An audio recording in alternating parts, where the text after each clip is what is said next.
Hey guys, so we are doing something a little bit different tonight. We have 3 different parts to this video, okay? So first, we're looking at the truth behind templates and what happens at the bureaus, all right? The second part, I'm going to show you something called stacking. And I do have a free download for you. It's a new worksheet and it's regarding the stacking, all right? So let's look at the most important section of this. Okay, so you guys hear me say all the time, do not use templates, and I'm going to visually show you why, okay? So let's just say that this is round 1. You're going to send out round 1 to the credit bureaus, right? I'm going to show you 2 different things that can happen. The first thing that happens is that it goes through the scanner, right? It's called the OCR. That just means it's a scanner. It's going to feed it into this, it's going to read it, or attempt to read it, and it's going to then turn it into a 2-digit code if it can read it, okay? Now, one of the things that can happen is that it doesn't even go to a 2-digit code. It just automatically comes back as verified. Why does that happen? Well, the first thing that you need to understand about this whole system right here is that it's determining if it's a template. Let me say that again. It is determining if it's a template. If it's a template, it's automatically verified. This is what's going to happen. This is going to be you. This little stick figure guy right here with the unhappy face, that is you. Why? Because you sent out a template, okay? Now, even if you send out a template, yes, it can go to a 2-digit code. Even if it goes to a person, it's going to go to a 2-digit code. So why are you sending out letters with staples and crinkled and coffee paper, whatever, like, what are you doing that for? When the entire key to doing this is the formula and the dispute reasons and all that stuff that I teach you, that I take the time out of my day or night, right, away from my family, away from all the files I have to do to teach you this stuff. Why? Why, when you're just gonna go send something to try to fool this system? It doesn't work like that, okay? The key to doing this is to not send a template.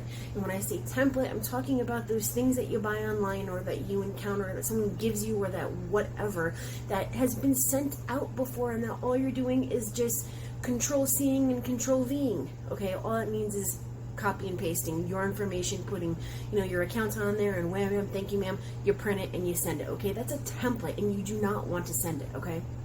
That's what I'm talking about when I say template, right? So now we're going to talk about stacking, okay? So now you understand why you shouldn't be doing this, all right? Let me just explain something. Let me take a step back because I forgot something. Okay, so down here, all right, it's going to go to a 2-digit code, and then it's going to be sent over to the creditor, right? CRA to the OC or the CA, all right? Original creditor or the collection agency. Now, what a lot of you don't understand is that even that process is automated, right? So that's why we have these arrows going back and forth. It's automated. It's just one computer matching the information against another computer, right? So right here, this little visual thing here explains it, okay? So you have one database showing A, B, C, D, E, F, G, H, I. It is comparing itself against the original creditor's database of A, B, C, D, E, F, G, H, I. Are those 2 things the same? Yes, they are. And guess what? It's automatically verified.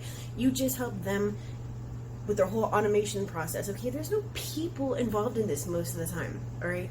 So that is what happens when you send out a template. That is what happens when it goes into their OCR. That is what happens when it goes to a 2-digit code.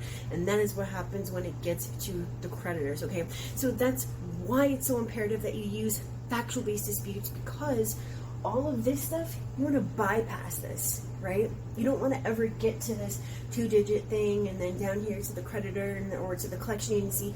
You want it to stay with the bureaus, and you want to show them, you want to show the bureaus why the information needs to be removed from your credit report, right? So next part of the video, all right? So I'm going to introduce something called stacking, and you may think this is elementary, okay? But I found that by breaking this down for you guys, a lot more of you are understanding this and getting better results. Okay, so when I was at the store today, I found these blocks, and maybe a year ago I thought these blocks are cool for my kids, but now I'm using them for you guys. You guys are my kids today. All right, so stacking. Stacking is the process of it's the squeaky wheel method if you've taken my my tactics class. Okay, so the squeaky wheel method is basically where you are just continuously becoming a pain in the ass. You're sending disputes every 30 days. You're faxing the creditors and the collection agencies, and you're calling them, and I wouldn't really call them, but you get what I'm saying, right? You're just coming at them over and over and over again. It's just a wheel that you continue to turn.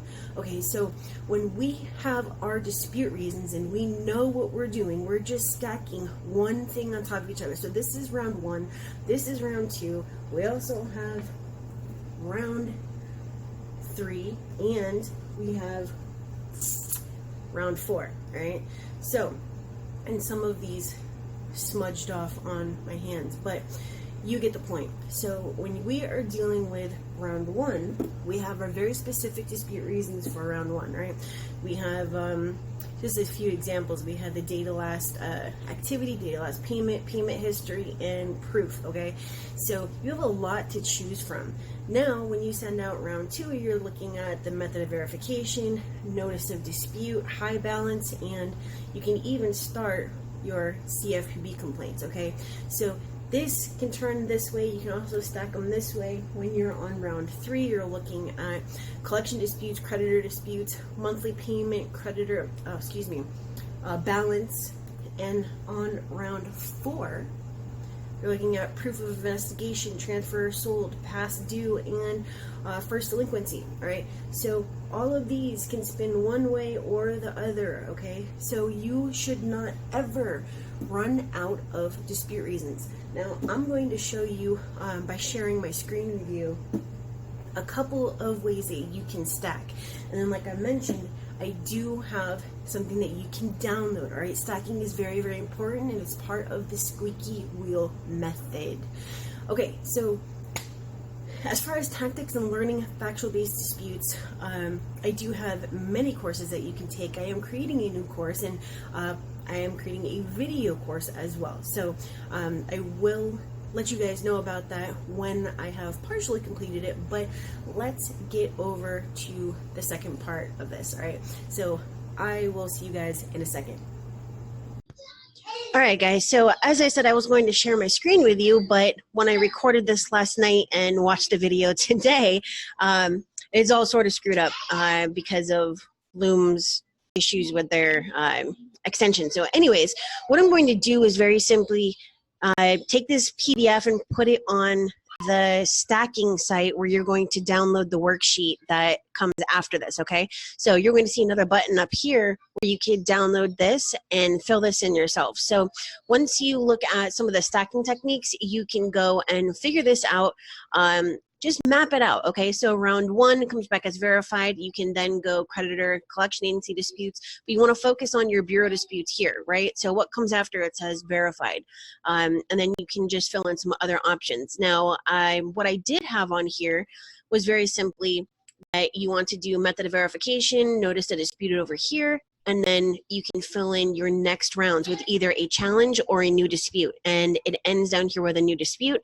And right here, I did have CFPB complaints, right? So do what you would like with this, but map out your disputes with your new dispute reasons and your challenges. All right, guys, on to the downloads.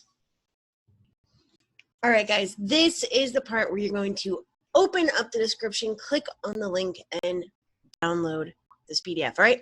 So it is credit crunch time, and what this means is that you're going to use this worksheet to stack and map out your disputes, and we're not going to go over everything, but I have given you a couple techniques that you can use to stack your disputes, such as disputing with the original creditor, disputing with the collection agency, sending your letters on different days, okay? There's a reason for that, and I don't feel like explaining it right now, okay? Send one account per letter per bureau. That is just a couple of them, like I mentioned, and you're going to do this for rounds 1 through 6, right? And you need to also think about your opening statement. What is the best way to do it? A simple request, a demand, the lawsuit? What about when it comes back as verified? What would be a good stacking technique for your disputes? Original creditor letter, collection agency letter, round 2 credit bureaus. Okay, now what about your dispute reasons? A new dispute reason, a challenge. All right, do this for rounds 2, 3, 4, 5, and 6. All right, and if you need my help, I can only help a couple of people. Okay, so if you need my help, we have to make sure that this is a good fit. All right, I understand that this can be demanding. I understand that this can take up a lot of time. I can understand that this is difficult and you don't want to do it, all right? So if that is you, click on this link, schedule a free discovery call, and we will find out if this is a good fit, all right? So make sure to like, comment, and subscribe. Thank you for watching this. My name is Kristen. I am a factual disputer, and I will see you guys next time. Bye.